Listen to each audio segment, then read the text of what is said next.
Hare Nama Hare Nama eva kevalam Kalo nasteva nasteva nasteva gatiranyata Hare Nama Hare Nama eva kevalam Kalo nasteva nasteva nasteva gatiranyata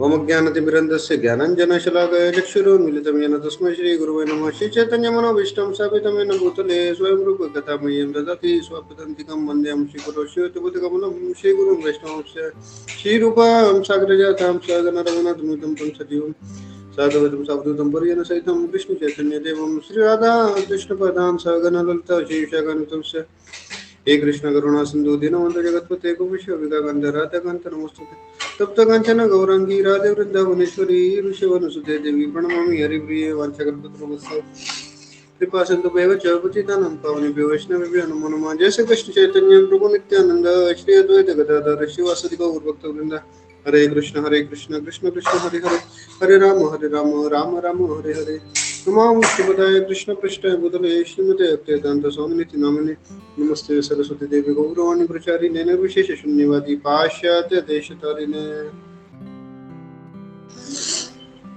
मुखं करोति वाचालं मुखं लङ्घयते गिरिमित्रपतं श्रीगुरुं दीनतारिणं परमानन्दमाधवं श्रीयतरीश्वरम्। हरे कृष्णा। तो हम आज अध्ययन कर रहे हैं श्रीमद् भगवद गीता के 6ठे अध्याय से, इसका शीर्षक है ध्यान योग। तो श्लोक संख्या 35 से आज हम जो है आगे बढ़ते हैं। श्री भगवान उवाच असंशयं महाबाहो मनो दूर्निग्रहं चलम् अभ्यासेन तु कौन्तेय वैराग्येन च गृह्यते। अनुवाद और तात्पर्य श्लोक प्रभुपाद द्वारा। जय श्री प्रभुपाद। भगवान श्री कृष्ण ने कहा, हे महाबाहु कुंती पुत्र, निसंदेह चंचल मन को वश में करना अत्यंत कठिन है, किंतु उपयुक्त अभ्यास द्वारा तथा विरक्ति द्वारा ऐसा संभव है। श्लोक संख्या 36। असंयातत्मनो योग दुष्प्राप इति मे मतिः यस्यात्मनो तु यतात साक्ष्य अवक्तुम उपयातः। अनुवाद और तात्पर्य। अनुवाद श्री प्रभुपाद द्वारा। जय श्री प्रभुपाद। जिसका मन उच्छृंखल है उसके लिए आत्म साक्षात्कार कठिन कार्य होता है, किंतु जिसका मन संयमित है और जो समुचित उपाय करता है उसकी सफलता ध्रुव है, ऐसा मेरा मत है। श्लोक संख्या 37। अर्जुन उवाच अयाति हि श्रद्धा योपेतो योगचलितमानसः अप्राप्य योग संसिद्धिं कम गतिं कृष्ण गच्छति। अनुवाद श्रील प्रभुपाद द्वारा। जय श्री प्रभुपाद। अर्जुन ने कहा, हे कृष्ण, उस असफल योगी की गति क्या है जो प्रारंभ में श्रद्धा पूर्वक आत्म साक्षात्कार की विधि ग्रहण करता है, किंतु बाद में भौतिकता के कारण उससे विचलित हो जाता है और योग सिद्धि को प्राप्त नहीं कर पाता। हरे कृष्ण। तो ये श्रीमद् भगवद गीता का जो 6ठा अध्याय है, ये बहुत ही महत्वपूर्ण है हम साधकों के लिए। ध्यान योग है ना, ध्यान योग। लेकिन हम देखते हैं इस कलयुग में हमारा ध्यान काफी ऐसे चीजों पर लगता है जहाँ पे लगने की जरूरत नहीं होती है, लेकिन यही कलयुग का प्रभाव है। और हम देखते हैं कि काफी जगह बिल बोर्ड में, एडवर्टाइजमेंट में या काफी सोशल मीडिया में हम देखते हैं कि कितनी आकर्षक चीजें होती है, लेकिन जब हम उनमें अपना जो है उनमें हम आगे बढ़ते हैं, उन पे क्लिक करते हैं या फिर देखते रहते हैं, तो हमें पता ही नहीं चलता कि कितना हमारा समय नष्ट हो जाता है। तो ये हमारा ध्यान जिधर लगना होता है उधर नहीं लगता, लेकिन किंतु विपरीत दिशा में ही लगता है। लेकिन इसीलिए हम लोगों के लिए ध्यान योग इसीलिए महत्वपूर्ण है, क्योंकि ये भगवत गीता के जो 6 और 6 यानी कि 18 अध्याय, ये ज्ञान, भक्ति और जो है ध्यान के बारे में दिए गए। तो इसमें जो पहले 6 अध्याय है, इसमें पूरा जो है ज्ञान और ध्यान योग अर्थात कर्म योग के बारे में बताया गया है कि किस प्रकार जो है हमारा कर्म जो है वो हम किस तरह से भगवान की भक्ति में लगा करके जो है शास्त्रों के अनुसार, गीता के अनुसार जो है हमारा जीवन सफल कर सके। और उसी का एक भाग आता है कि ध्यान। तो ये जो हमारा ध्यान है, ध्यान योग, तो ये योग की जब बात हो रही है, श्रील प्रभुपाद अक्सर अपने तात्पर्य में बताते हैं, योग अर्थात टू री एस्टेब्लिश अवर लॉस्ट कनेक्शन, अपना टूटा हुआ संबंध पुनः स्थापित करने के लिए इसे योग कहा जाता है। लेकिन आज हम देखते हैं काफी जगह योग के अलग अलग मीनिंग हो रहे हैं। कोई प्राणायाम है या कोई केवल एक आसन या ऐसी विधि है, लेकिन जिसका कोई आध्यात्मिक संबंध नहीं है। तो ये भी अच्छा है, लेकिन ये अपूर्ण है। पूर्ण ज्ञान ये है कि किस तरह से ज्ञान के माध्यम से, इस गीता के उपदेश के ज्ञान के माध्यम से किस प्रकार व्यक्ति अपना ध्यान भगवान की सेवा की ओर केंद्रित करता है, ये सबसे बड़ा ध्यान योग है। और ये 6ठे अध्याय की भी पुराणों में बहुत सुंदर महिमा आती है। तो कुछ महिमा इस प्रकार है। तो एक बार की बात है, भगवान विष्णु लक्ष्मी जी को इस 6ठे अध्याय की महिमा बताते हैं।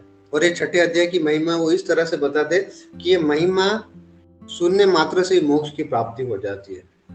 और इस तरह से विष्णु जी माता लक्ष्मी को एक सुंदर कथा बताते कि एक बार की बात है, प्रतिष्ठानपुर नाम का एक सुंदर नगर था जो कि गोदावरी नदी के तट पर स्थित था। वहां पे भगवान के विप्लेश रूप की जो है सुंदर रूप से पूजा आराधना हो जाती थी। तो जिस प्रकार ये अध्याय का गीता महात्म्य है, उसी प्रकार पूरे 18 अध्याय के भी गीता महात्म्य है।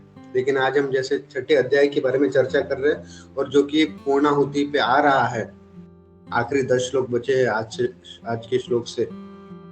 तो इसलिए ये गीता की हम थोड़ी महिमा सुन के थोड़े उत्साही हो जाते हैं, ताकि हम आज के श्लोक में जो है सुंदर रूप से गोते लगा सके।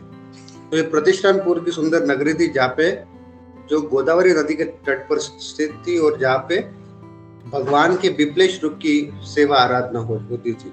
तो वहां पे एक राजा हुए जिनका नाम था जनश्रुति। बहुत ही पुण्यवान राजा थे, काफी यज्ञ करते थे, काफी दान देते थे, काफी जो है ऐसा बताया जाता है कि वो ऐसे इतने यज्ञ करते थे कि उनके यज्ञों का धुआं स्वर्गलोक के वृक्ष को भी काला कर देता था। और वो वृक्ष मानो ऐसे झुक जाते, मानो उन राजा देवश्रुति जो कि भगवान के भक्त थे उनको प्रणाम कर रहे हैं। और जैसे बादल जल की वर्षा करते बिना किसी संकोच के, उसी तरह वो भी दान धर्म किया करते थे बिना किसी संकोच के। उनके राज्य में फसल समृद्धि, जो भूमि देवी काफी रूप से उपजाऊ थी और सारी वांछित चीजों की सुंदर रूप से जो है उपजाऊ होती थी और फसल निकलती थी, इसलिए पूरा नगर समृद्ध रहता था। इतना ही नहीं, राजा काफी तालाब बनवाते थे, कुएं खुदवाते थे। जैसे हम देखते हैं अभी गर्मी का समय है, भारत में ऐसा तो काफी बार होता है। तो ऐसे ये राजा ये धर्म के कार्य करके अपने जो सिटीजन्स है, अपने जो नागरिक है, जो कि राजा की प्रजा मानी जाती है, उनको बहुत ही संतुष्ट और प्रसन्न रखे। और ऐसा था कि देवतागण भी वहां पर आते जाते थे राजा को मिलने के लिए। तो इतनी उनकी ख्याति देवता तक भी जो है फैल चुकी थी। तो इतने बड़े ये भक्त और एक विद्वान और महात्मा व्यक्ति थे ये राजा जनश्रुति। एक बार की बात है, सारे देवता हंस के रूप में एक लाइन में, एक कतार में इस राजा को मिलने के लिए चल पड़ते हैं। लेकिन एक उनमें जो एक देव होता है जिनका नाम होता है भद्रश्र, वो कुछ ज्यादा गति से जो है इस राजा जनश्रुति के महल की ओर जो है उनकी गति बढ़ाकर जाने लगते हैं, जो कि हंस के रूप में थे। तो पीछे से देवताओं ने कहा, हे भद्रश्र, जरा आराम से, अगर कोई गलती हुई तो ये राजा दंड देने में भी सक्षम है। तो ऐसे जब उन्होंने कहा तो भद्रश्रव ने तुरंत पलट के जवाब दिया, क्या बात कर रहे हो? क्या ये रैकब मुनि जैसे महान शक्तिशाली है ये भक्त जनश्रुति, राजा जनश्रुति? तो जैसे ये मिलने आ रहे थे देवतागण हंस के रूप में जनश्रुति को, तो जनश्रुति उस समय अपने छत के ऊपर थे और उनका बहुत ही विशाल महल था, मानमुखी गगनचुंबी, एक बड़ा, जैसे शिला प्रभुपाद बताते हो, आज हम देखते ना बिग स्काई स्क्रैपर बिल्डिंग, ठीक उसी प्रकार उनका भी सुंदर गगनचुंबी महल था और राजा छत पर ही थे। और जब ऐसे देवताओं का उन्होंने ऊपर से ही ऐसी ध्वनि या ऐसे संवाद सुना, वो शीघ्र अतिशीघ्र नीचे आ गए, अपने आसन पर बैठे महल के, और उनके सारथी जिसका नाम था महा, उसको बुलाया और उन्होंने कहा कि ये रैकब ऋषि कौन है और ये कहाँ मिलेंगे, जाओ तुम इसी क्षण जाओ और ये रैकब मुनि का पता लगाओ। मैं बहुत ही आतुर हूँ ऐसे सुंदर मुनि के बारे में श्रवण करने के लिए, उनकी सुनने के लिए। तो यहाँ से हम देख सकते हैं कि भक्त का कैसा लक्षण है, वो पर दुख दुखी और पर सुख सुखी, दूसरों का सुख सुन के भी सुखी होता है और दूसरों का दुख सुनकर भी दुखी होता है। तो इसी तरह तो उनको ईर्ष्या या जलन की अनुभूति नहीं हुई, उनको ये लगा कि ये निश्चित रूप से महान ऋषि या महान महात्मा है, इनका दर्शन करके मुझे भी इनसे कुछ सीखना चाहिए, जो कि इनकी ख्याति देवताओं तक भी है। तो इसीलिए फिर महा जो उनके सारथी थे वो अपनी यात्रा प्रारंभ किए। पहले काशी विश्वनाथ गए, वहां पे दर्शन किए, फिर गया गए, वहां पे गदाधर जी के दर्शन किए, मथुरा गए, यमुना गए, गोवर्धन गए, और इस तरह से रैकब ऋषि को ढूंढते ढूंढते जो है वो अपनी यात्रा प्रारंभ किए। लेकिन उसके पश्चात वो कश्मीर में गए। कश्मीर में वहां पे बहुत सुंदर यज्ञ लाइन से हो रहे थे, मानो कि एक मेघ की लड़ी हो या जैसे दीपों की आली हो, दिवाली हो, ऐसे वाली मतलब यज्ञ हो रहे थे लाइन से। और वहाँ पे शिव जी की जो है पूजा होती थी, जिनका नाम मणिकेश्वर के रूप में भी वहाँ पे विख्यात है कश्मीर में। और वहाँ के राजा का नाम भी मणिकेश्वर राजा था, और वो भी वहाँ पे सुंदर रूप से यज्ञ आदि करवाते रहते थे। वहीं पे उस मंदिर के द्वार पर ये सारथी महा को एक ऋषि का दर्शन हुआ, जो हूबहू जो है आत्मा राम थे और अपने ध्यान में मग्न थे। और जब सारथी को लगा कि इनके लक्षण तो हूबहू उन रैकब ऋषि के जैसे मिल रहे, तो क्यों ना मैं इनसे जिज्ञासा करूं। तो रैकब ऋषि के पास जाके, तब तो उनको पता नहीं था, लेकिन वो उनके पास जिज्ञासा करते कि आप कौन हो और क्या आप मुझे आपका परिचय देंगे, और आप कहाँ से हो, क्या आपका नाम है, इस तरह से। तो जब रैकब ऋषि ने ये सब सुना तो रैकब ऋषि तो काफी आत्मसंतुष्ट थे। उन्होंने उनको बहुत ही शॉर्ट में आंसर दिया, बड़ा ही संक्षिप्त रूप में उत्तर दिया कि मैं आत्मसंतुष्ट हूँ, मुझे कोई चीज की आवश्यकता नहीं है और यहाँ पे मैं ध्यान मग्न अवस्था में रहना चाहता हूँ। इस तरह से उन्होंने इनडायरेक्टली जो है अप्रत्यक्ष रूप से उनको कहा कि मुझे अभी डिस्टर्ब ना कीजिए, क्योंकि मैं अपनी साधना में व्यस्त हूँ, अपने ध्यान में व्यस्त हूँ। तो रैकब ऋषि का ये उत्तर सुनकर महर्षि महा जो सारथी थे वो प्रसन्न हुए, और वो पुनः अपने राज्य में गए। वहाँ पे राजा जनश्रुति को बुलाया और उनको समाचार दिया, और उनको बुलाने के लिए जो है गए थे। और राजा जनश्रुति बहुत ही प्रसन्न हुए। उन्होंने कुछ रेशमी वस्त्र, धन, आभूषण, कुछ सोने के सिक्के इस तरह से लेकर जो है वो अपने सारथी के साथ या फिर कश्मीर में आते हैं और रैकब ऋषि के पास आते हैं। और रैकब ऋषि के सामने ये सब वस्त्र, आभूषण, अलंकार और धन रखकर उनके कहते कि ये मेरी तरफ से उपहार रूप स्वीकार कीजिए और कृपया करके आप मुझ पर कृपा कीजिए। क्योंकि वो ऋषि रैकब ऋषि काफी आत्मसंतुष्ट थे, बड़े छड़े विद्वान पंडित थे, या फिर भगवान के महान भक्त महात्मा थे। तो इसीलिए वो राजा के ऊपर क्रोधित हो गए कि ये तुम मुझे क्या दे रहे हो, क्या तुम मुझे लुभाना चाहते हो, मुझे इसकी कोई आवश्यकता नहीं, जाओ तुम मूर्ख हो, राजा हो। लेकिन फिर राजा ने विनम्र भाव से, जनश्रुति राजा ने उनको कहा कि नहीं, मैं तो केवल आपको अपना ग्रेटिट्यूड या अपना कृतज्ञता व्यक्त करने के लिए ये सब जो है उपहार दे रहा था, लेकिन अगर आपको नहीं चाहिए तो कोई बात नहीं, लेकिन कृपया करके बताइए कि ऐसी आप क्या विधि अपनाते हैं, या फिर ऐसा आप क्या सुंदर सेवा साधना करते हैं कि जिससे आपकी चर्चा देवताओं भी करते हैं, और आपके इसमें जो तेज निकल रहा है, आपका जो इतना साक्षात्कार है, आपका जो इतना आत्मा राम मुनि हो आप, तो इस तरह से आपके ये लक्षण का क्या कारण क्या है।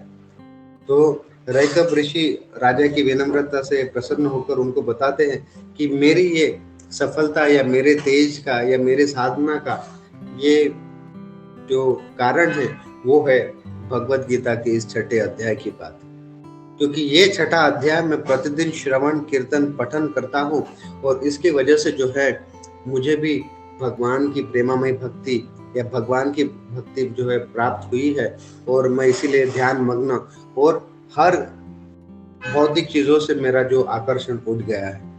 और इस तरह से फिर उन्होंने सुंदर रूप से राजा को वो पाठ पढ़ाया और सुंदर रूप से समझाया भगवत गीता का छठा अध्याय। और अंततो गत्वा दोनों रैकब ऋषि और राजा जनश्रुति को भी अंततो गत्वा भगवान के धाम से वैकुंठ से विमान आया और दोनों को भगवान के धाम ले गया। तो ये है छठे अध्याय की महिमा। केवल इसका श्रवण मात्र से करने से यस्य श्रवण मात्र न हरि चित्तम समाश्रय। तो भगवान की ऐसी लीलाएं और महात्म्य से जो भगवान की शरण हम लेना चाहते हैं वो भगवान हमारे हृदय की शरण ले लेते हैं, ऐसा नारद मुनि भी बताते हैं। और ये अध्याय इतना महत्वपूर्ण है कि ये हमारे मन के बारे में बताता है कि जैसे यहाँ पे पिछले श्लोक में अर्जुन ने जो है भगवान से प्रश्न किया कि ये मन जो है वो बहुत ही ढीठ है और बहुत ही जो है चंचल है और साथ ही साथ ये बहुत जो है बलशाली है।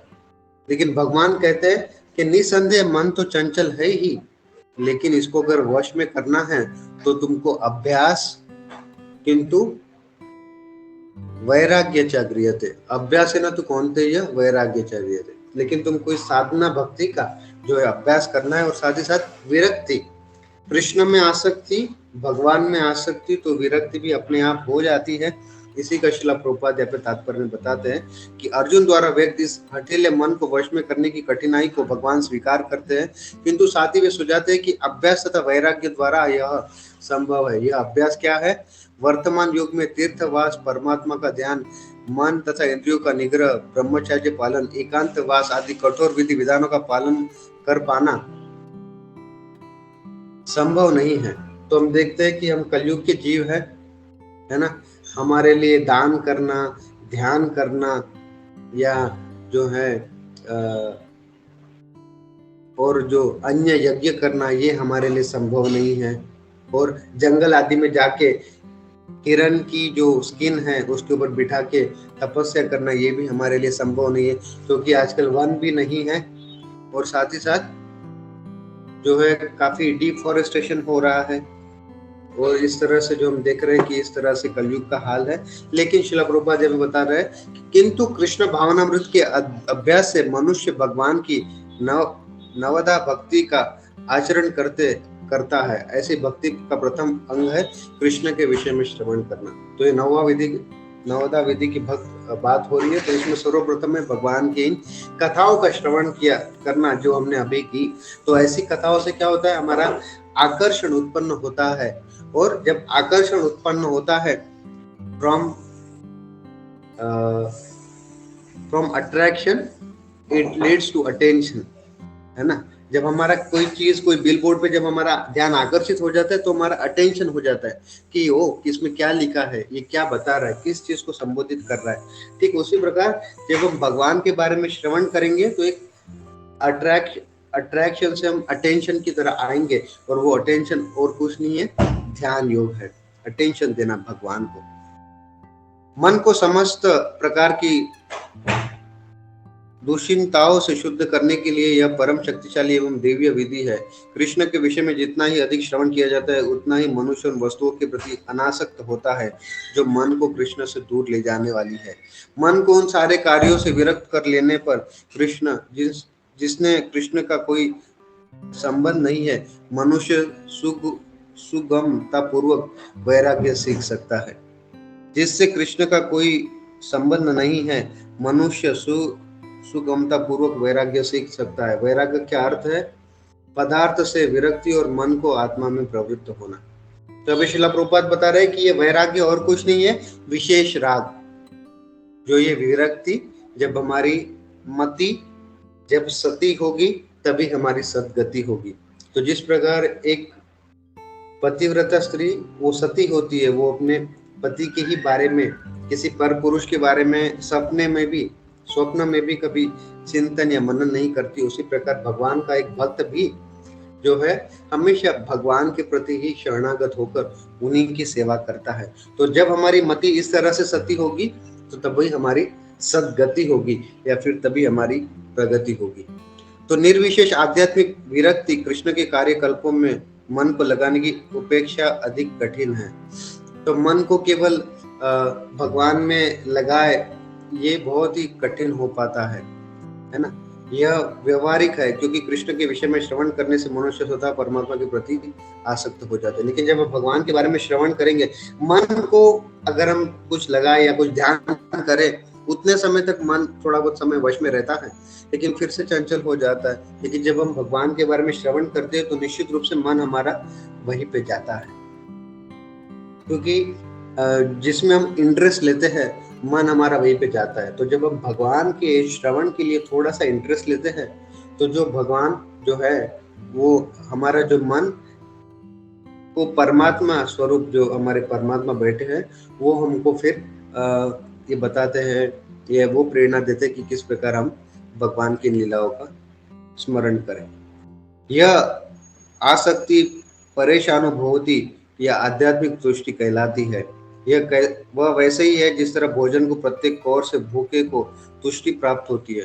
तो जिस प्रकार हम अगर भूखे होते हैं तो साथ ही साथ शक्तिहीन हो जाते हैं ना, दुर्बलता हमें फील करते हैं, अनुभव करते हैं। लेकिन जिस तरह से हम एक एक निवाला जब ग्रहण करते हैं, हमें शक्ति का भी अनुभव होता है और संतुष्टि का भी अनुभव होता है। तो उसी प्रकार ये भगवान की भक्ति करके हम संतुष्ट भी होंगे और साथ ही साथ एक भक्ति की तरंग या शक्ति के रूप में हम देखें, वो हम में आएगी।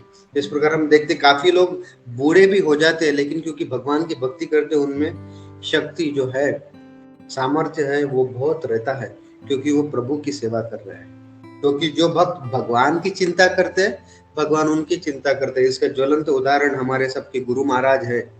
बीबी गोविंद स्वामी महाराज देख लो, जय पताका स्वामी महाराज देख लो, या अन्य हमारे गोपाल कृष्ण गोस्वामी महाराज, लोकनाथ गोस्वामी महाराज, ये 70+ हो गए, लेकिन आप देखेंगे इनका उत्साह हमसे बढ़कर है।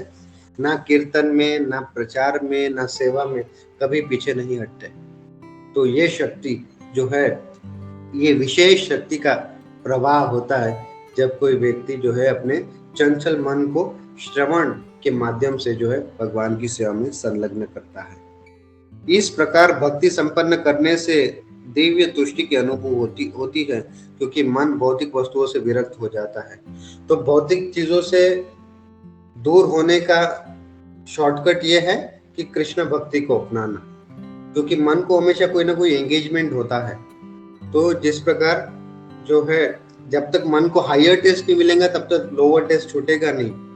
ठीक उसी प्रकार जब तक भगवान हमारे मन को या हमारे इंद्रियों को वो विशेष हायर टेस्ट कृष्ण भक्ति का नहीं देंगे, तब तक ये संसार का मोह छूटेगा नहीं। परम पूज्य गोपाल कृष्ण गोस्वामी महाराज बोलते हैं कि कृष्ण भक्ति में कोई शॉर्टकट नहीं है, कृष्ण भक्ति ही या कृष्ण भावनामृत ही वो शॉर्टकट है, जो हमको श्रवण और कीर्तन इस तरह से और स्मरण, जो कि प्रहलाद महाराज भी बताते, इससे हम भगवान को प्रसन्न करके उनकी प्राप्ति कर सकते हैं। यह कुछ वैसे ही है जैसे कुशल उपचार तथा सुपथ्य द्वारा रोग का इलाज। तो ये श्रील प्रभुपाद ने सबसे बड़ा हमको फॉर्मूला दिया है या सूत्र दिया है। केवल श्रवण और कीर्तन मात्र से जो है हम भगवान को प्राप्ति कर सकते। अतः भगवान कृष्ण के कार्यकल्पों का श्रवण उन्मत्त मन का कुशल उपचार है और कृष्ण को अर्पित भोजन ग्रहण करने योगी रोगी के लिए उपयुक्त पथ्य है। यह उपचार ही कृष्ण भावनामृत की विधि है।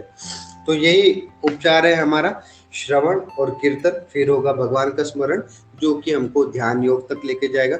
साथ ही साथ हमें जो भी खाना है वो प्रसाद ही खाना है, प्रसाद के अलावा कुछ नहीं खाना है ना। जिस प्रकार हम देखते हैं कोर्ट में जाते हैं तो वो बताते हैं गीता पे हाथ रखिए और बोलिए, जो भी कहूंगा सच कहूंगा, सच के अलावा कुछ नहीं कहूंगा। तो उसी तरह से हम भी ऐसे संकल्प ले सकते, जो भी खाऊंगा प्रसाद ही खाऊंगा, प्रसाद के अलावा कुछ नहीं खाऊंगा। और इस तरह से जो है, जब हम इस जीवा से भगवान का नाम लेंगे और प्रसाद ग्रहण करेंगे तो निश्चित रूप से हमारी मन इंद्रिया भी संयमित होगी और कृष्ण भक्ति में अनुकूल रूप से ये विधि में संलग्न हो पाएगी। तो ये यहाँ पे मन के बारे में बताया गया है। और इतना ही नहीं, अगले तात्पर्य में श्रील प्रभुपाद बताते हैं कि भगवान घोषणा करते हैं कि जो व्यक्ति अपने मन को भौतिक व्यापारों से विलग करके करने का समुचित उपचार नहीं करता वो आत्म साक्षात्कार में शायद ही सफलता प्राप्त हो सकेगा। तो सब बोलते हैं कि नहीं सेल्फ रियलाइजेशन, लेकिन हम लोग देख रहे बाहर तो सेल्फी रियलाइजेशन हो रहा है। सब लोग सेल्फी लेके बोल रहे हैं ये मैं हूँ, ये मैं हूँ, ये मैं हूँ, है ना। तो एक बड़ा ही सुंदर उदाहरण हमारे वरिष्ठ भक्तगण बताते हैं कि जब बच्चा नया नया जन्मता है, डॉक्टर बोलते हैं, ये नर्स बोलते हैं ये हमने इसको जो है इस संसार में लाया है, ये हमारी वजह से आया है। माता पिता बोलते हैं कि नहीं ये मेरा बेटा है। दादा कुछ समय बाद बोलते, दादा दादी बोलने लगते कि नहीं ये तो मेरा पोता है, इसमें मेरे गुण है। कुछ समय बाद मित्र आदि बोलते हैं ये देखो ये मेरा मित्र है ना। इस तरह से जीव के नाना प्रकार के संबंध बढ़ते ही चले जाते हैं। फिर टीचर प्रिंसिपल बोलते हैं ये मेरा स्टूडेंट है, मेरे कॉलेज का स्टूडेंट है।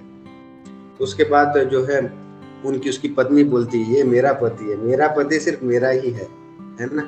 इस तरह से फिर आगे फिर पुत्र होते हैं, उनके बच्चे होते हैं, वो बोलते हैं कि पिताजी तो सिर्फ मेरे ही है। तो इस तरह से हमारा जो है या हम सोसाइटी के लिए कोई कार्य करते हैं, समाज के लिए कार्य करते हैं, तो बोलते हैं कि ये मेरे बिरादरी वाला व्यक्ति है या मेरे समाज का है। तो इस तरह से संबंध बढ़ते ही चले जाते, संबंध खत्म नहीं होते।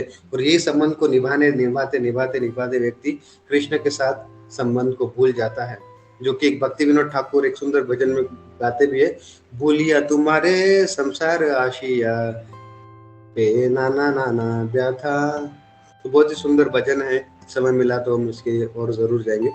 तो इस तरह से व्यक्ति के साथ संबंध बनते ही जाते हैं, लेकिन अंत तो गत्वा शमशान के लकड़े भी बोलते हैं इन सभी को कि आप सब मेरा मेरा करके लाइन में खड़े हो जाओ, अंत में तो ये मेरा ही होने वाला है। तो ये जीव जो है शमशान की राखी बनने वाला है, लेकिन ये तो शरीर बनने वाला है, लेकिन वो जीव का क्या जो कि शरीर में स्थित है। तो यही यहाँ पे श्रील प्रभुपाद बता रहे कि आत्म साक्षात्कार की सर्वोच्च विधि है भगवान से अपना संबंध जोड़ने का, योग करने का, ध्यान योग। और ध्यान योग कैसे होगा? उनकी श्रवण करने से। जब हम किसी चीज का बार बार श्रवण करते हैं, ध्यान वहीं पर जाता है ना। अगर मैं अभी बोलूं कि आप हाथी के बारे में ना सोचिए, आपके दिमाग में क्या आया? हाथी, है ना। तो इसीलिए मन को जो ना बोलो वो ही पहले करता है ना। लेकिन हमको मन के साथ भी एक पॉलिटिक्स या फिर एक बोलते हैं ना कि काफी डिप्लोमेटिक होना है। मन को हमको वही चीजें देनी है जो हमारे लिए अनुकूल है, आध्यात्मिक दृष्टि से भी और भौतिक दृष्टि से भी। इसीलिए हमारे आचार्यगण बताते हैं, श्रील भक्ति सिद्धांत सरस्वती ठाकुर, कि मन को सुबह झाड़ू से मारना चाहिए और शाम को जूतों से मारना चाहिए। तो उनका कहने का ये तात्पर्य था कि मन को जो है वश में लाना ये कठिन है, लेकिन हमको अभ्यास करते रहना चाहिए किसी ना किसी तरह से, क्योंकि जो मन की सुने वो मंकी। तो जिस प्रकार मंकी या बंदर, वानर एक डाल से दूसरे डाल, एक वृक्ष से दूसरे वृक्ष, एक जंगल से दूसरे जंगल भागते ही रहता है, कितना भी बूढ़ा क्यों ना हो जाए, कितने उछल कूद कर, लेकिन वो भी मन भी इसी तरह बंदर के जैसे ही है। तो हमको हमारे मन रूपी बंदर को भी जो है सुंदर रूप से एंगेज करना है किसी तरह से, कभी श्रवण से, कभी कीर्तन से, कभी प्रसाद से, या कभी अन्य चीजें के ड्रामा से, कभी भगवान के विग्रह के दर्शन से। इसी तरह से हमको मन को जो है एंगेज रखना है। भौतिक भोग में तन लगाकर योग का अभ्यास करना मानो अग्नि में जल डालकर उसे प्रज्वलित करने का प्रयास करना है। तो भगवान यहाँ पे श्रील प्रभुपाद भगवान का ये भाव बता रहे, जब ये भगवान ने ये श्लोक बोला तो, कि भगवान की भक्ति के बिना या भौतिक व्यापारों से विलग होकर कोई आत्म साक्षात्कार नहीं कर सकता। तो जैसे उद्धव प्रेष प्रभु हमेशा उदाहरण देते हैं कि कोई पात्र में काफी जो है जल पड़ा है लेकिन वो काफी गंदा है, तो उस जल को साफ कैसे करेंगे हम? ऊपर से धीरे धीरे पानी डाला करेंगे, स्वच्छ पानी डालते रहेंगे। एक समय ऐसा आएगा सारा गंदा पानी बाहर निकल जाएगा और उस पात्र में जो स्वच्छ पानी ही रहेगा। तो उसी प्रकार हम भी संसार में कार्य कर रहे हैं, लेकिन हमको धीरे धीरे जो है सब कार्य कृष्ण की सेवा में डवटेल करने चाहिए, या फिर ये आध्यात्मिक भक्ति का जो प्रवाह है इसको हमको बहुत ही लेते रहना चाहिए। और एक समय ऐसा आएगा कि हमारे भौतिक कार्य भी आध्यात्मिक हो जाएंगे। क्यों? क्योंकि हमारा हेतु है कृष्ण को प्रसन्न करना। इसलिए श्रील प्रभुपाद काफी बार dovetail your activities in Krishna consciousness ये शब्द का प्रयास भी करते रहते हैं। और भौतिक भोगों में मन लगाकर हम सोचे आत्म साक्षात्कार होगा, तो यहाँ पे श्रील प्रभुपाद बता रहे ये ऐसे ही है कि अग्नि में जल डालकर उसे हम प्रज्वलित करने की कोशिश करें, है ना। अग्नि को प्रज्वलित करना है तो हमको उसमें कुछ ईंधन डालना होगा, फ्यूल डालना होगा, तो ही अग्नि प्रज्वलित होंगी, है ना। अगर आप उसमें पानी डालोगे तो नहीं। ठीक उसी प्रकार हमारी इस जीवेर स्वरूप नित्य कृष्णदास भगवान और जीव का संबंध अगर हमको उजागर करना है, पुनः स्थापित करना है, तो भौतिक जल इसमें नहीं डालना है, वो कृष्ण भक्ति का घी डालना है इसमें, जो कि अग्नि को शीघ्र अतिशीघ्र प्राप्त कर पाएगा। मन को निग्रह किए बिना योग अभ्यास समय का उपअव्यय है। जब तक हम मन को कंट्रोल करना नहीं सीखेंगे तब तक हमारा योग अभ्यास जो है निष्फल होता रहेगा। योग का ऐसा दर्शन भले ही भौतिक दृष्टि से लाभप्रद हो, किंतु जहां तक आत्म साक्षात्कार का प्रश्न है यह सब व्यर्थ है। तो मन को हम कुछ योग के माध्यम से जो है योगा से, है ना, थोड़ा मेडिटेट करेंगे, थोड़ा उसको एक जगह पे केंद्रित करेंगे, लेकिन मन जो है थोड़े समय तक हमको संतुष्टि देगा, लेकिन थोड़े समय तक वश में रहेगा, लेकिन फिर बाद में फिर जैसे का तैसा हो जाता है। अतः मनुष्य को चाहिए कि भगवान की दिव्य प्रेमा भक्ति में निरंतर मन को लगाकर उसे वश में करे। कृष्ण भावनामृत में प्रवृत्त हुए बिना मन को स्थिर कर पाना असंभव है। तो कृष्ण भक्ति का साधन या साधना भक्ति में लगे बिना ये मन को कर पाना जो है काफी असंभव जैसा है, इम्पॉसिबल है। कृष्ण भावना भावित व्यक्ति बिना किसी अतिरिक्त प्रयास के ही योग अभ्यास का फल सरलता से प्राप्त कर लेता है, किंतु योग अभ्यास करने वाले को कृष्ण भावनामृत हुए बिना सफलता नहीं मिलती। तो कृष्ण भावनामृत जैसे हमने बताया, गोपाल कृष्ण गोस्वामी महाराज जी बोलते कि हमको कोई और शॉर्टकट नहीं ढूंढना है मन को वश में करने का या फिर शांति की अनुभूति करने का। कृष्ण भावनामृत ही वो शॉर्टकट है जो कि हमको श्रील प्रभुपाद और हमारे आचार्यों ने दिया है। केवल ये नाव में बैठकर ही हम जो है उस हमारे गंतव्य स्थान को, इस भवसागर को हम प्राप्त कर पाएंगे। तो ये कृष्ण भावनामृत की जो है नाव है, इसी में हमको बैठे रहना है। और ऐसे सब लाइक माइंडेड सोल्स, जैसे ये सब अभी यहाँ पे भक्त सब श्रवण कर रहे हैं, ऐसे एक साथ भक्त बैठते, क्योंकि संग शक्ति कलयुग है। इस कलयुग में संग में ही शक्ति है और संग में ही रंग आता है। अकेले तो हम देखते हैं कि हमारी एकादशी या एक कुछ श्रवण या कोई भी विधि नहीं हो पाती है ना। इनफैक्ट सामान्यतः अगर भोग भी भोगना है तो कोई व्यक्ति अकेला भोग नहीं भोग सकता है, या तो उसे 1 या 2 या 3 या 4 या 5 लोग चाहिए, तभी वो कुछ जो है भौतिक संसार का भी आनंद ले पाता है। जैसे पिक्चर कोई व्यक्ति अकेला मजा नहीं कर सकते, फैमिली के साथ जाएगा तो ही एंजॉय कर पाएगा। ये सब भौतिक उदाहरण है जिससे हम समझ सकते हैं कि किस तरह से संघ का बहुत महत्व है ना। कोई व्यक्ति अकेले ही सिगरेट पीना या मदिरा सेवन नहीं सीखता है, जब तक संघ में नहीं बैठता तभी उसको उत्साह नहीं आता है। ठीक उसी तरह भी हमारे लिए भी वही है, लेकिन अनुकूल्य से संकल्प प्रतिकूल्य से वर्जनम रक्षिष्यति विश्वासो गोप्तृत्व वर्णम कृता। तो श्रील भक्तिविनोद ठाकुर बताते हैं कि अनुकूल चीजों का हमको ग्रहण करना है, प्रतिकूल का त्याग करना है, और ये विश्वास रखना है कि भगवान हमेशा मेरी रक्षा करेंगे। रक्षिष्यति विश्वासो गोप्तृत्व वर्णम तथा, क्योंकि भगवान ने अपने भक्त गोपाओं की, सखाओं की भी हमेशा रक्षा की, तो कृष्ण भी मेरी रक्षा अवश्य करेंगे। ये तो ये भक्ति के या शरणागति के 6 प्रिंसिपल्स जो है श्रील भक्तिविनोद ठाकुर भी बताते हैं। और यहाँ पे फिर अर्जुन प्रश्न भी पूछते हैं कि कृष्ण आपने तो बहुत ही अच्छा बताया कि मन को एकाग्रित करना है, इस आत्म साक्षात्कार की विधि में इसको संलग्न करना है, लेकिन अगर आत्म साक्षात्कार की विधि ग्रहण करने के बाद भी अगर कोई व्यक्ति इससे विचलित हो जाता है तो उसको क्या प्राप्त होता है? तो जैसे सर्वभौम प्रभु एक अच्छा एक वाक्य बोलते हैं कि अगर हम भक्ति करेंगे और भक्ति भी अगर पूर्ण आत्म साक्षात्कार नहीं करेंगे तो हमारी क्या विधि होगी? उससे अच्छा हम भोग भोग लेते, उसमें तो आनंद आता। तो सर्वभौम प्रभु बोलते हैं कि न भक्ति मिली, न राम मिले, न माया, और हो गया ऐसा साया। ऐसे सर्वभौम प्रभु कुछ एक अच्छा सेंटेंस बोलते हैं, वो मुझे याद नहीं आ रहा है। ना माया मिली ना राम, हो गया को राम, ऐसा बोलते हैं सर्वभौम प्रभु जी कि ना माया मिली जो कि हम भौतिक इंद्र तृप्ति के माध्यम से उसको ढूंढ रहे थे, और ना राम मिले क्योंकि हम भगवान की भक्ति में पूर्ण थे, आत्म साक्षात्कार करें, तो हो गया कोराम। कोराम अर्थात सब फॉग हो गया, है ना। फॉग में जिस प्रकार हम एक दूसरे को देख नहीं सकते उसी तरह से फॉग हो जाता है, जैसे सर्वभौम प्रभु बताते हैं। लेकिन यहाँ पे अर्जुन का ये प्रश्न भी हम सभी भक्तों के लिए प्रेरणा देता है कि भगवत गीता में आत्म साक्षात्कार का योग मार्ग वर्णन है। आत्म साक्षात्कार का मूलभूत नियम है कि जीवात्मा यह भौतिक शरीर नहीं है, अपितु इसे भिन्न है और उसका सुख शाश्वत जीवन आनंद ज्ञान में निहित है।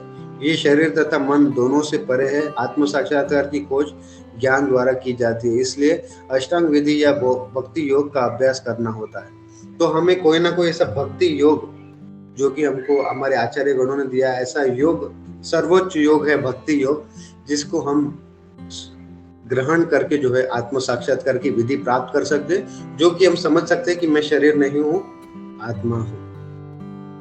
और इनमें से प्रत्येक विधि में जीव को अपनी स्वाभाविक स्थिति भगवान से अपने संबंध तथा कार्यों की अनुभूति प्राप्त करनी होती है, जिसके द्वारा वह टूटी हुई श्रृंखला को जोड़ सके और कृष्ण भावनामृत के सर्वोच्च सिद्ध अवस्था को प्राप्त कर सके।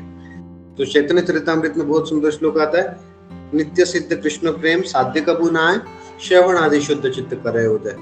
नित्य सिद्ध कृष्ण प्रेम साध्य कबू नाय, जो हमारा भगवान का जो नित्य सिद्ध जो कृष्ण प्रेम है, वो हमको कहीं और ढूंढने की आवश्यकता नहीं है, वो हमारे हृदय में पहले से ही है। नित्य सिद्ध कृष्ण प्रेम साध्य कबू नाय, श्रवण आदि चित्त होय, श्रवण आदि चित्त होय कृष्ण रे उदय। नित्य सिद्ध कृष्ण प्रेम साध्य कबू नाय, श्रवण आदि शुद्ध चित्त करे उदय।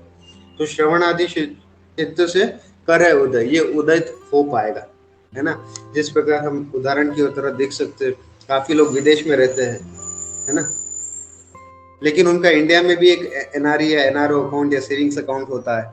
काफी समय तक विदेश में रहते हैं, वो साल में एक आध दो बार आते हैं, तो 6 महीने बाद कुछ उनका अकाउंट डॉर्मेंट हो जाता है ना, आपने सुना होगा ये सब डॉर्मेंट। तो बैंक के रिप्रेजेंटेटिव क्या बोलते हैं, सर जी आपका अकाउंट डॉर्मेंट हो गया, लेकिन चिंता की कोई बात नहीं, कोई आप एक ट्रांजेक्शन इनिशिएट कीजिए पर्सनली आके, तो आपका अकाउंट एक्टिव हो जाएगा। तो ठीक उसी तरह भी हम भी काफी साल ये विदेश में ये संसार में रह गए, ये जो भी हमारे लिए विदेश की जैसा ही है, लेकिन भगवान के भक्त बोलते हैं हमको आने के बाद कि आपका अकाउंट डॉर्मेंट हो गया है प्रभु जी, तो आप क्या कीजिए, एक ट्रांजेक्शन कीजिए, सत्संग में आइए, थोड़ा हरि कथा श्रवण कीजिए, थोड़ा कीर्तन कीजिए, और ऐसे तरह से आपका अकाउंट एक्टिव हो जाएगा। फिर अकाउंट एक्टिव हो गया तो फिर आप ट्रांजेक्शन फिर करना मत भूलिएगा, नहीं तो आपका अकाउंट फिर से डॉर्मेंट हो जाएगा। ठीक उसी प्रकार भगवान भी उनकी शुद्ध भक्त द्वारा हमको यही बताते कि हमारा जो अकाउंट है उसको हमको हमेशा एक्टिव रखना है। और ये अकाउंट क्या है, भगवान के साथ जो हमारा अकाउंट है, जो हमारे साथ हमारा जो संबंध शाश्वत है, उसको हमको भूलना नहीं है, और हमको ये नहीं समझना है कि हम शरीर है, क्योंकि भोग भोगने के लिए हमको ये शरीर मिला है, लेकिन हमको ना भोगी बनना है ना योगी बनना है। ऐसा नहीं कि हमको जंगल में जाके योग विधि अपनानी है और बस हमारे खुद का साक्षात्कार करना है। ऐसा अगर शिला प्रभुपाद सोचते तो आज हम शायद भक्ति में नहीं आ पाते। तो हमको भोगी भी नहीं बनना है कि केवल इंद्र तृप्ति का ही भोग करना है ना, तो हमको उपयोगी बनना है। हमको ना भोगी बनना है ना योगी बनना है, हमको उपयोगी बनना है, क्योंकि ये ज्ञान को हमको स्वीकार करना है परंपरा से जो आ रहा है, और हमको हमेशा हमारा ट्रांजैक्शन करते रहना है कृष्ण भावनामृत में, श्रवण कीर्तन या जो भी हम सेवा कर पाते हैं यथाशक्ति यथा क्षमता, उसे शुद्ध भाव से करते रहना है। और हमारी इंद्रिया भी उसी तरह जो है इसमें संलग्न करनी है, जिससे क्या होगा, हम शुद्ध होते जाएंगे और पवित्र हो जाएंगे। क्योंकि ये भौतिक संसार हमको इसीलिए मिला है प्यूरिफिकेशन के लिए। जिस प्रकार जो है हम बाथरूम में भी जाते हैं जो है अपने आप को स्वच्छ करने के लिए, प्यूरिफाई करने के लिए, ठीक उसी प्रकार ये भौतिक संसार भी ये बाथरूम की तरह है। बाथरूम में हम ज्यादा समय नहीं रुकते हैं, है ना, अपना काम फिनिश करके बाहर, ठीक उसी प्रकार ये भौतिक संसार भी हमको रेक्टिफिकेशन या प्यूरिफिकेशन के लिए मिला है, जिसमें हम अपने आप को शुद्ध करते हैं और इससे बाहर निकलने का जो है प्रयास करते हैं। और यही यहाँ पे श्रील प्रभुपाद जो है तात्पर्य में बता रहे हैं कि श्रृंखला को जोड़ सके और कृष्ण भावनामृत की सर्वोच्च सिद्धि अवस्था को प्राप्त कर सके। इन तीनों विधियों में से किसी भी एक का भी पालन करके मनुष्य देर सवेर अपने चरम लक्ष्य को प्राप्त कर सकता है। तो मनुष्य ऐसे श्रवण कीर्तन या ऐसे ट्रांजेक्शन्स करके भगवान के साथ भक्ति भाव में जो है चरम लक्ष्य को प्राप्त करता है। और अभी तक हमने जो किया कोई बात नहीं, लेकिन जब से आग खुली तब से सवेरा, ठीक उसी प्रकार अभी अगर हमको पता चल गया कि नहीं कृष्ण भावनामृत ही लाइफ एंड सोल है, तो इसी के प्रति हमारे भौतिक कार्य भी हमको इस तरह से करने चाहिए कि हमारे आध्यात्मिक कार्य जो है उसके लिए हम समय निकाल सके। तो ये भक्ति का स्वामी महाराज भी बताते हैं अपने प्रवचनों में कि हमको हमारे भौतिक कार्य इस तरह से चालाकी से करने चाहिए कि हमको आध्यात्मिक कार्यों के लिए अधिक समय मिले और अधिक योगदान हम दे सके। लेकिन काफी लोग जो है इसका विपरीत करते हैं कि वो लोग अपना जो है ठीक तरह से बैलेंस नहीं कर पाते। तो इसीलिए हमको भी प्रायोरिटी सेट करनी है ना। जनरली क्या होता है, हम प्रायोरिटी सेट नहीं कर पाते हैं, इसीलिए हम जो है कृष्ण भावनामृत को समय नहीं दे पाते। प्रभु जी क्या हुआ, समय नहीं है। जिस प्रकार एक पुराणों में कथा आती है कि एक व्यक्ति था, वो क्या करता है, जब उसे भूख लगती तो वो एक पेड़ को पकड़ लेता, उसको है ना आलिंगन कर लेता। जैसे आपने देखा होगा काफी बार जो गरीब बेचारे बच्चे होते हैं, गरीब माँ बाप जब अपने बच्चों को भोजन पूरा खिला नहीं पाते तो बच्चों के पेट पे कपड़ा बांध देते हैं, जिससे उनको भूख की अनुभूति ना हो, पेट ना दुखे। ठीक उसी प्रकार से ऐसे भी कुछ लोग होते हैं जो कि जानबूझकर भूख लग रही है लेकिन क्या करते हैं, पेट को पकड़ लेते हैं, पेड़ को पकड़ लेते हैं, ऐसे आलिंगन करते कि मानो नहीं अभी ठीक है ना। लेकिन जो भक्त है वो ऐसे व्यक्ति को बोलते हैं कि आओ आओ इस सत्संग में आओ, या फिर आप आओ मेरे पास तो बहुत सारा प्रसाद है, समोसा है, कचौरी है, गुलाब है, संदेश है, पूरी है, सब्जी है, इतने सारे पकवान है, भगवान का प्रसाद, इसे ग्रहण करो। लेकिन संसारी लोग बोलते हैं सॉरी प्रभु जी नहीं आ पाता है ना, सॉरी घर के काम है, या फिर बच्चों के एग्जाम्स चल रहे हैं, या फिर ऐसा है वैसा है। लेकिन वो अपने टाइम या प्रायोरिटी सेट नहीं कर पाते हैं। तो पुराणों में ये कथा के माध्यम से ये बता रहे हैं कि हम भी कभी कभी ये जानबूझ के भी जो है इस भौतिक संसार की ये गतिविधियों को पकड़ लेते, क्योंकि हमको भूख तो लगी है, लेकिन इनसे हमारी भूख जो है संतुष्ट नहीं होगी, तृप्त नहीं होगी। वो केवल होगी तो कृष्ण भक्ति के साधनों से ही, वो कृष्ण भक्ति के श्रवण कीर्तन स्मरण पाद सेवनम अर्चनम, ये नवविधा भक्ति से। तो इसे इस प्रयास से ही हम मोक्ष की महती आशा है। भगवान के द्वितीय अध्याय में इस पर बल दिया गया कि दिव्य मार्ग में थोड़े से प्रयास ही मोक्ष महती आशा है। स्वल्पमप्य से धर्म से त्रायाते महतो भयत, कि वो थोड़ी सी भी अगर भगवान की भक्ति कर लेता है तो बड़े से बड़े जो है डेंजर से या बड़े से बड़े अपघात से वो बच सकता है।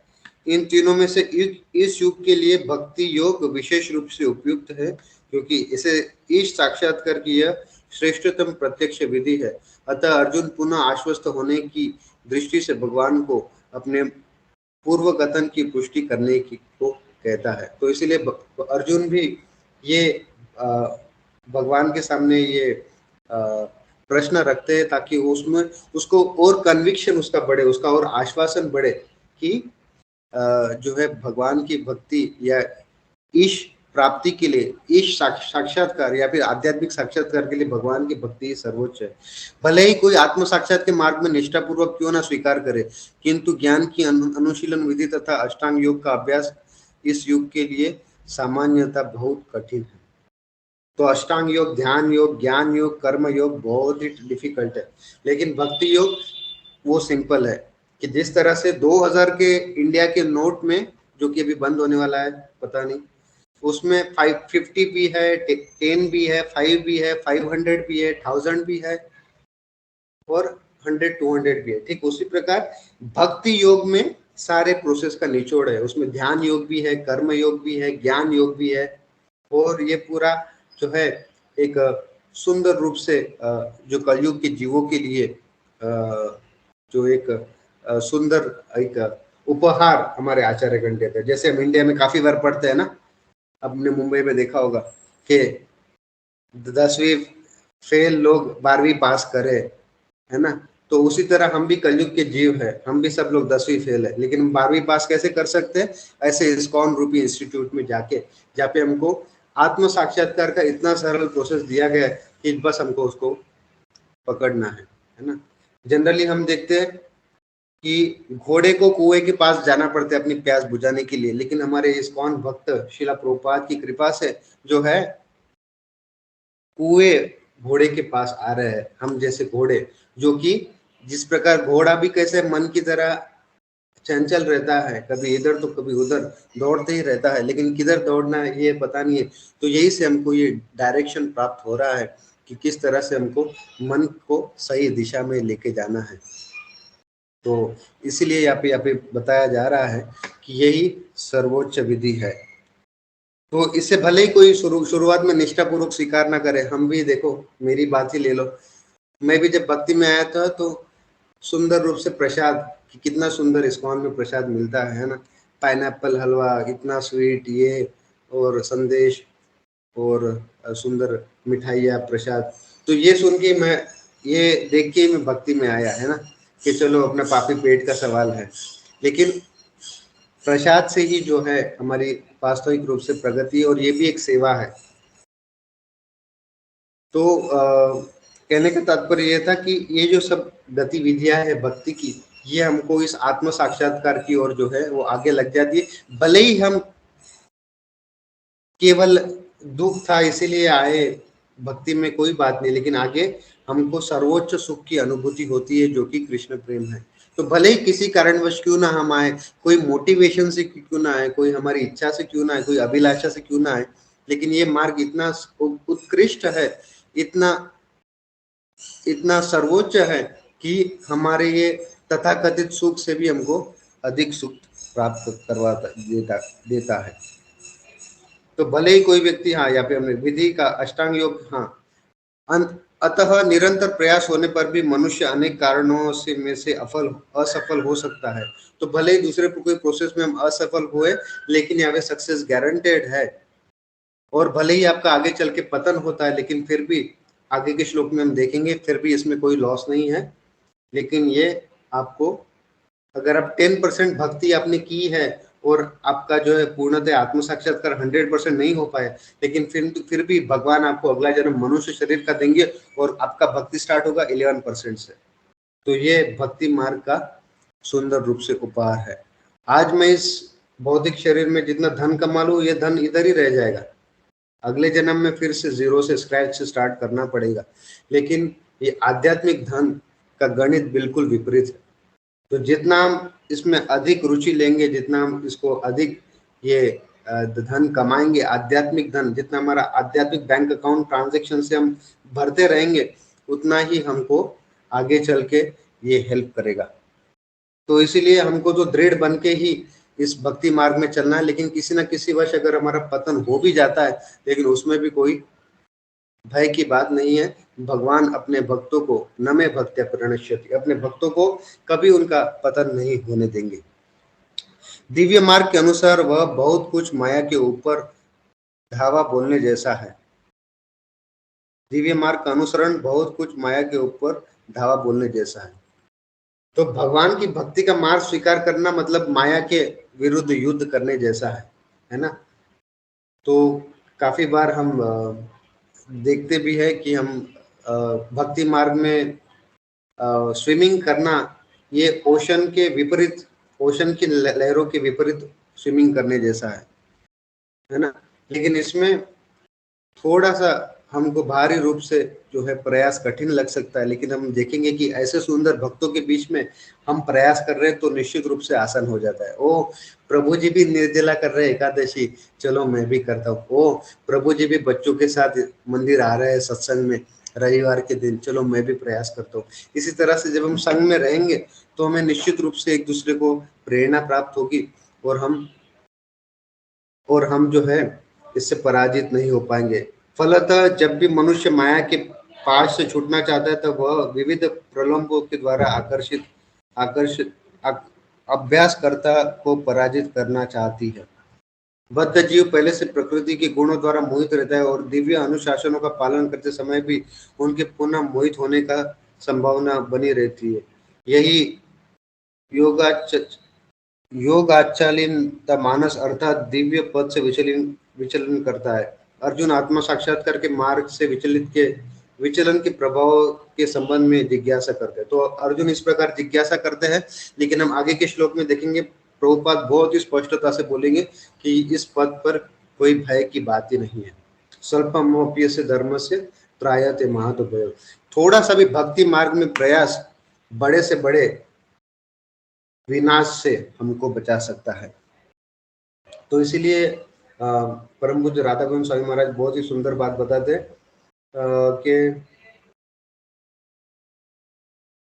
कि रक्षक हमारा तगड़ा है, क्योंकि हमारे रक्षक कौन है? वो भगवान है। वो तगड़े है या फिर जो है हमेशा हमारी सुरक्षा करेंगे। और जीवन हमारा बिगड़ा है, रक्षक हमारा तगड़ा है। तो हमारा जीवन तो बिगड़ गया है इस तीन गुणों के इसमें मोह में आके हमने भौतिक शरीर तो ले लिया है, लेकिन अभी आग खुली तब से सवेरा। तो अभी हमको इन भक्तों के साथ जो है एकजुट होकर जो है आगे बढ़ना है, माया के खिलाफ युद्ध करते रहना है। और क्योंकि भक्त साथ में रहेंगे so it's not me, it's we. तो ये हमारा टीम वर्क है, और ये टीम वर्क में जब हम कोई भी प्रयास करते हैं तो उसका माया के प्रति जो वेग होता है वो इतना नहीं हो पाता है।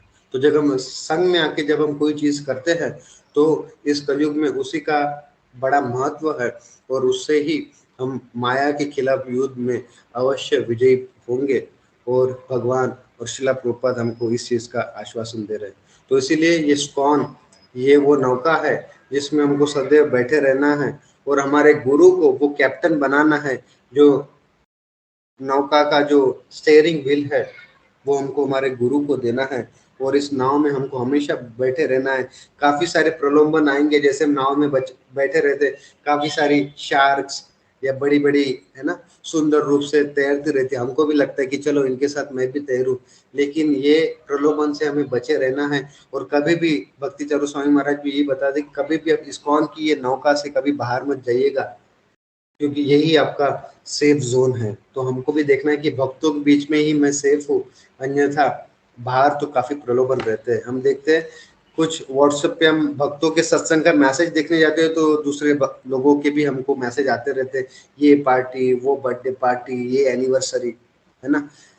यूट्यूब पे भी या फिर सोशल मीडिया पे भी अगर हम थोड़ा कुछ लेक्चर ढूंढने का प्रयास करते हैं तो ये ब्रह्मास्त्र मूवी या फिर ये पिक्चर या ये नया गाना, इस तरह से प्रलोभन आते ही रहते हैं। लेकिन हमको हमारे प्रयासों में दृढ़ रहना है। अंततः गत्वा एक शिला प्रभुपाद का संवाद लेके हम आज के सत्र को विराम दे सकते हैं। तो एक बार एक भक्त शिष्य शिला प्रभुपाद को बोलते हैं कि शिला प्रभुपाद जी, ये ज्यादातर हम कृष्ण भक्ति में जो है संलग्न रहते, लेकिन कभी कभी माया में भी चले जाते हैं, ऐसा क्यों? शिला प्रभुपाद ने कहा नहीं नहीं, ये विपरीत है। ज्यादातर तुम माया में ही रहते हो, लेकिन कभी कभी तुम कृष्ण भक्ति में आते रहते हो। तो इसीलिए शिला प्रभुपाद बताते हैं कि हमको पद पद पर ये इंट्रोस्पेक्ट या अपने आप को देखते रहना है कि किस तरह से मेरा भौतिक जगत का आकर्षण या प्रलोभन कम हो रहा है नहीं हो रहा है।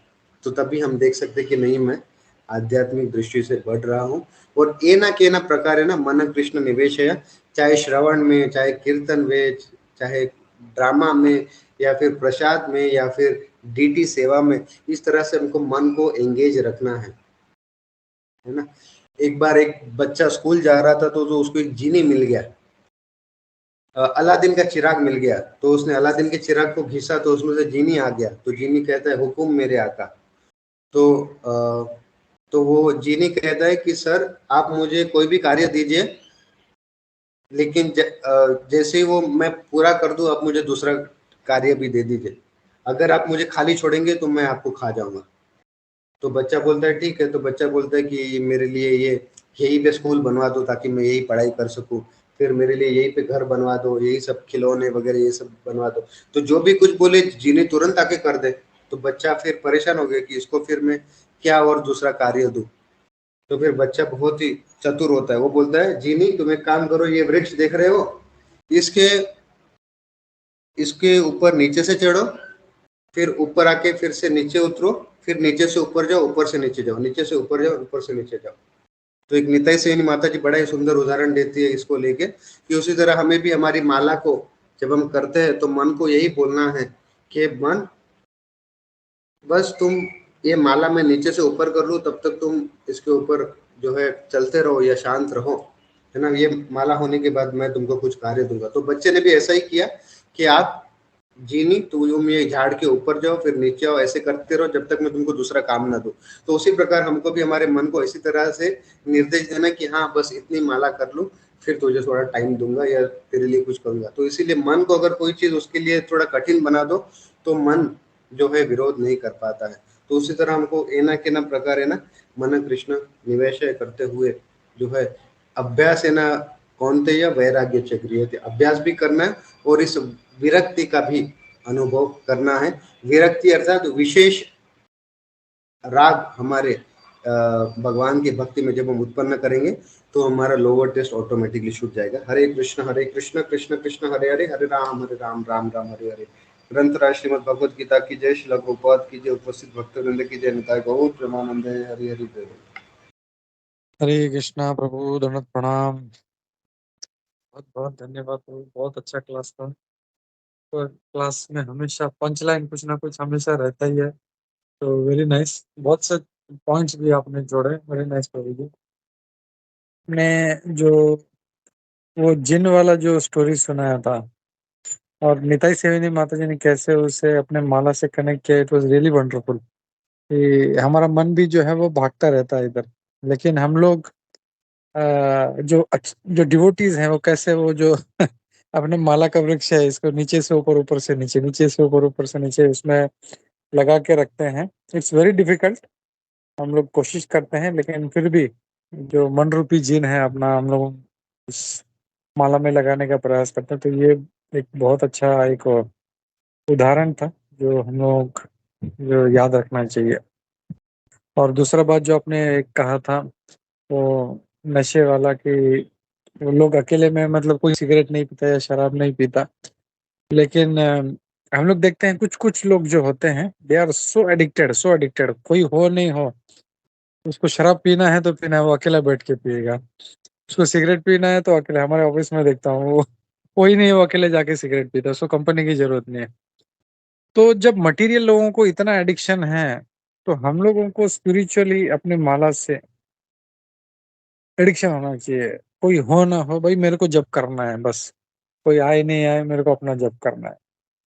फिर प्रभुपाद की बुक्स पढ़नी है तो पढ़नी है, हम लोगों को भागवतम सुनना है तो सुनना है, भले ही एक हो, दो हो, चार हो, कोई आए नहीं आए, चलो ठीक है, मैं अकेला बैठ के सुना। तो ये एडिक्शन जो है हम लोगों को एक जो है ना, मतलब मटेरियल इनको इतना मोटिवेटेड रहते हैं, इनको एडिक्शन इतना है, तो we should also get addicted to spiritual habits, कि हम लोग को ये करना ही है। तो ये एक पॉइंट मुझे जो था इसमें ऐड करना था।